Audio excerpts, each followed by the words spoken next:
Hi everybody. Today I wanted to talk about a crossbow project that I finished up 2 or 3 months ago. This is a Schnepper type of crossbow.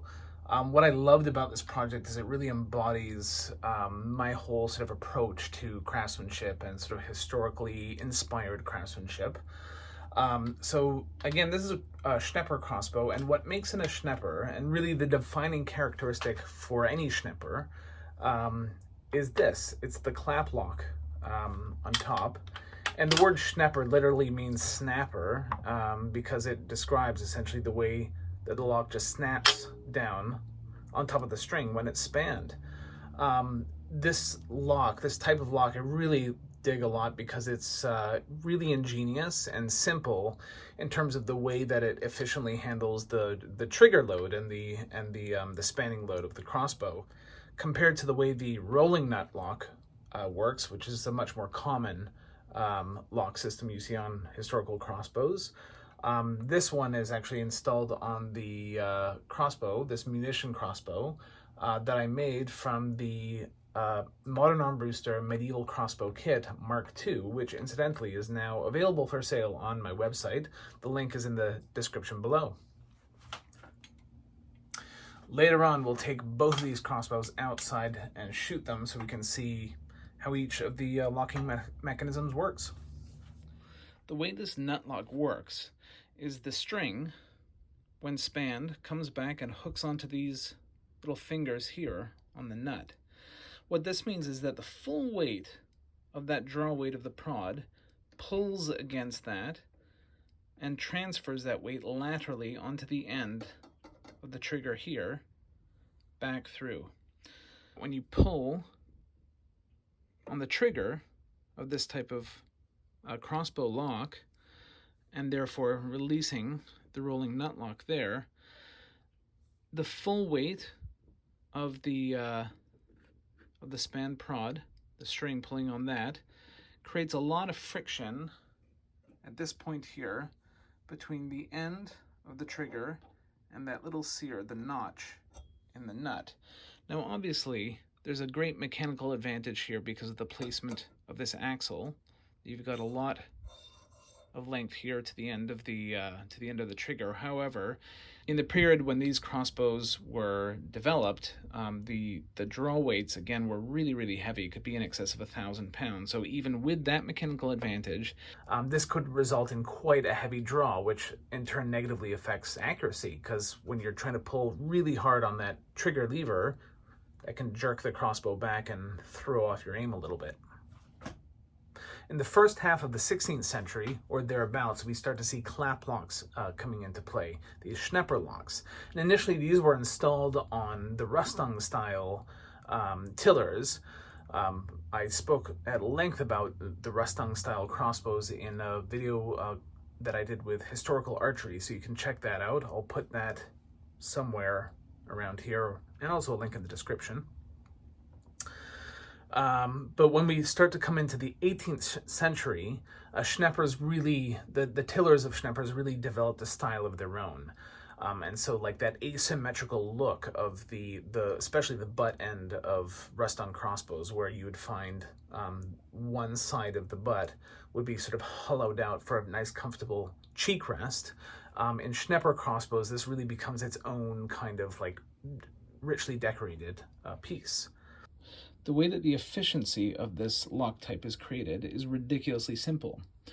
There's a notch that's cut into the top of the tiller here, where the string will rest once it's been spanned. And as you can see, it's not vertical. It's relatively close to vertical, but it's sloped up a bit so that the string can easily slip right back out again. And the way that it's held in is by the clap lock. And as you can see, it snaps down onto the string, and then the string can't pop out until you release the trigger. What this means is that the main force of the draw weight, the load, is taken by the front of this notch and not by anything related to the trigger mechanism. Some of the force is taken, of course, by the clap lock, but it's just the force of it trying to squeeze its way out. But most of the weight is taken by the front of that notch, and therefore the weight that's transferred to the rest of the trigger mechanism is much lighter. The string gets drawn back into here, and then it sits down, and then the clap lock catches it. And then the release mechanism is simply pushing up on the end of this lever here. Again, more mechanical advantage because of where the fulcrum is. That releases from the notch there, allowing that to pop up, and the string can go and shoot. Now this particular lock mechanism is somewhat simplified. This was also used in historical crossbows. Much more common in Schneppers was actually a set trigger system, where the trigger didn't even interact with the main lever bar. All the trigger did was interact with a spring-loaded hammer that would then hit the trigger lever here. This is where we kind of get into the idiosyncrasies of my particular crossbow here, and again, why it really embodies for me my approach to the craft of historically inspired crossbows.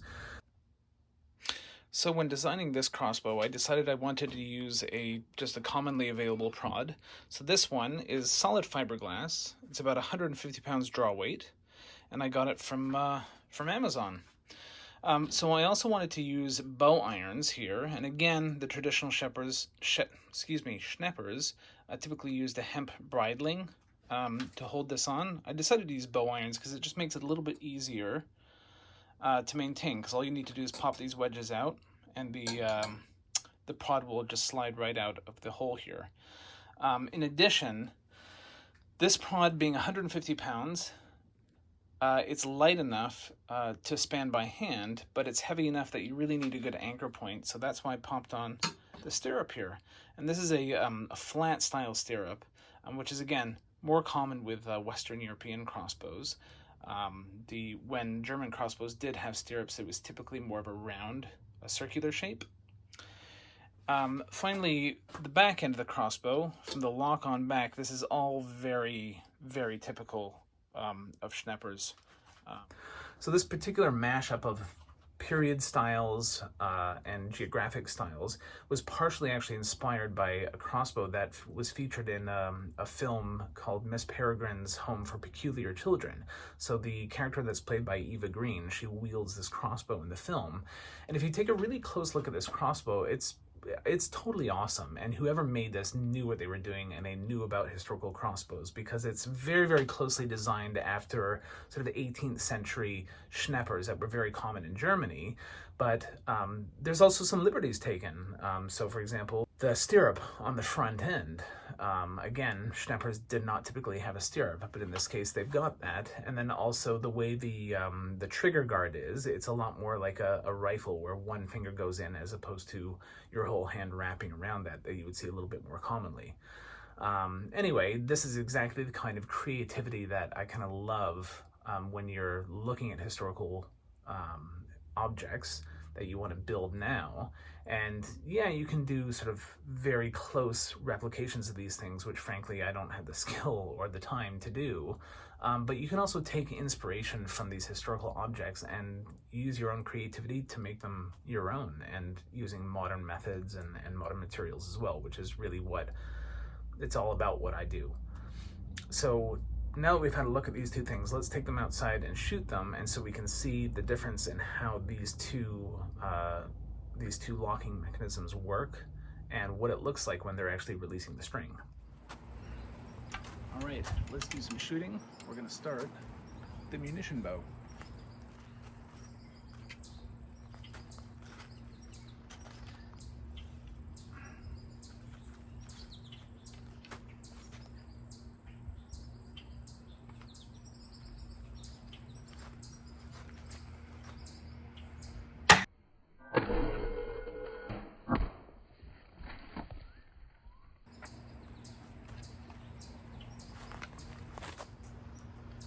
Now, the Schnepper.